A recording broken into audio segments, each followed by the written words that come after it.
Hey guys, it's JimLady304 here, and today I'm reviewing another Ninjago 2026 set. This is 71855 Ninja Dragon Ryu's Battle. Has 347 pieces, 4 minifigs, and released for $45 on January 1st, 2026. This one is pretty good. We're going to take a look at it, then we'll take a look at the figures later on. There's no side builds to look at here, so let's get right into taking a look at Ryu. Just for a quick comparison, here is the last time we saw Ryu in Zane's Ultra Combiner mech in January of 2025. He has significantly grown in size and also gained some nice new golden armor.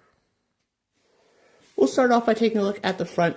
His legs are built up pretty nicely. The feet do have ball joints. What would be the elbow, I guess, does not have any movement, but at the shoulder it can move forward and back. It also has that nice printed tile that has, I believe, a Source Dragon logo on it.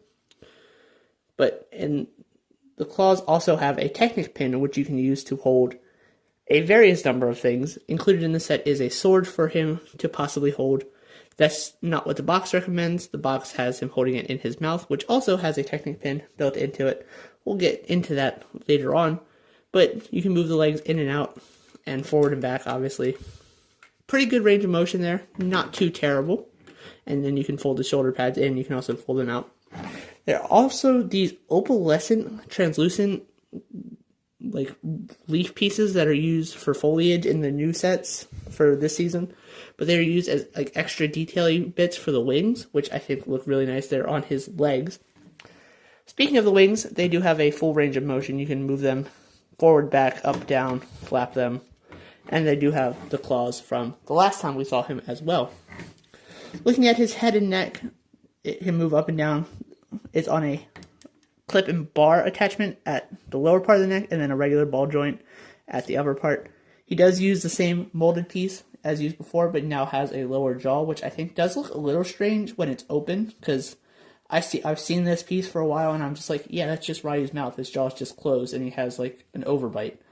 But now he does have a lower jaw part, and you can remove the sword from here and attach that in there, like that, and then he can be a sword fighter, I guess. Don't know what's going to go on with that in the show. It is not released as of the recording of this video, but overall, I think it looks fine. Dragon functions pretty well.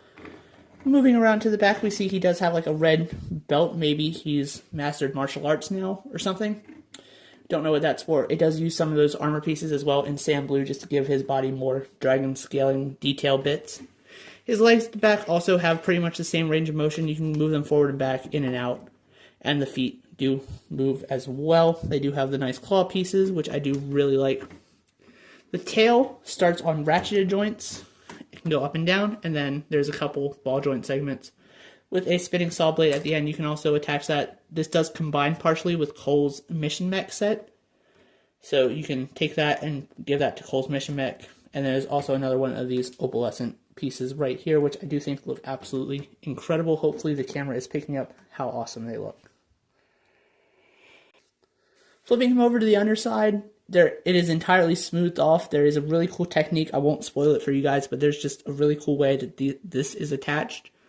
I thought that was a really clever building technique by the designer, so props to them for designing this. And pretty consistent colors all the way around. There are these blue Technic pins that stick out, but if you don't like them, you could just remove them. They're just kind of there. I don't know what exactly they're for. We haven't seen anything. Maybe they combine with something that releases in the summer or later in spring. No idea yet, but we will find out as soon as it releases. And then there are also a couple Technic pins hidden behind here on the sash that you can just use to attach the sword, just like that. And it also uses a nice new way to do a tassel. It uses a broom head at the end of it, which I think is pretty clever. And then that can just go onto either side, onto one of those Technic pins. Cover that like that, and then there you go. Ryu is ready to fly away. First figure we're going to take a look at is Eren. He is sporting a new outfit entirely. He is bringing back his original hood piece with the bright light yellow and gold combination.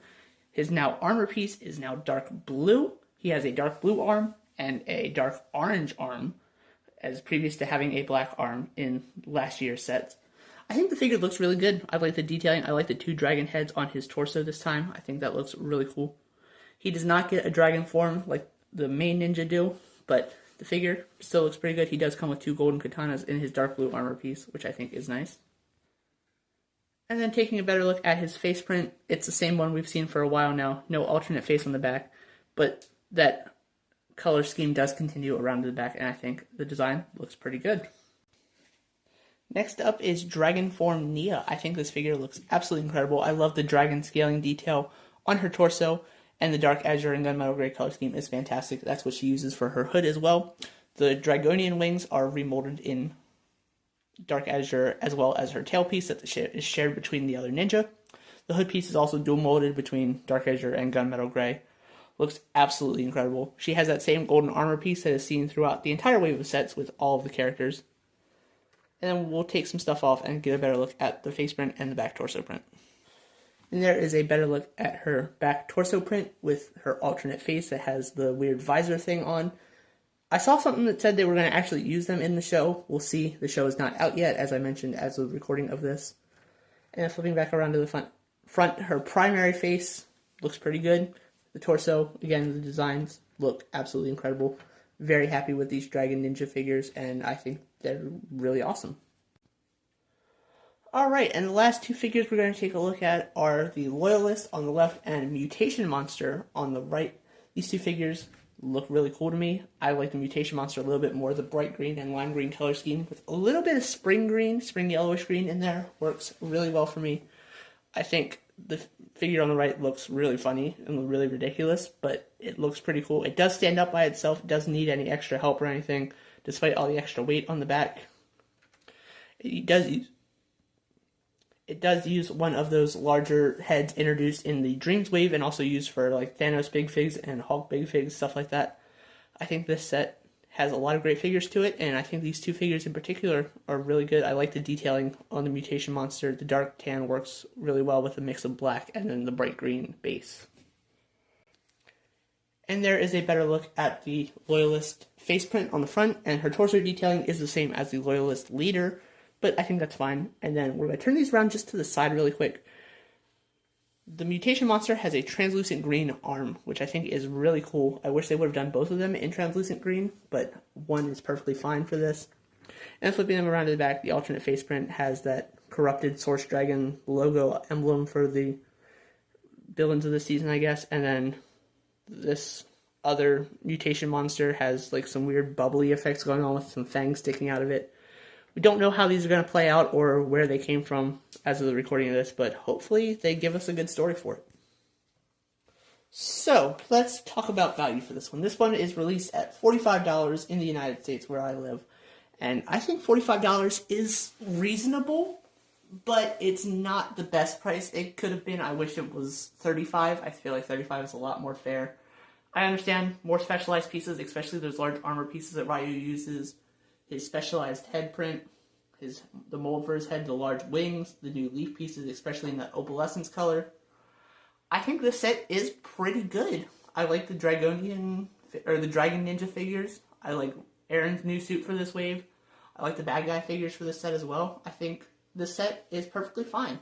Let me know if you plan on getting this one in the comment section down below. Thank you guys so much for watching. Hopefully you enjoyed. And with that, I'll see you guys in the next video. More reviews and 2026 stuff is on the way. This is Jim80304, signing off. Bye.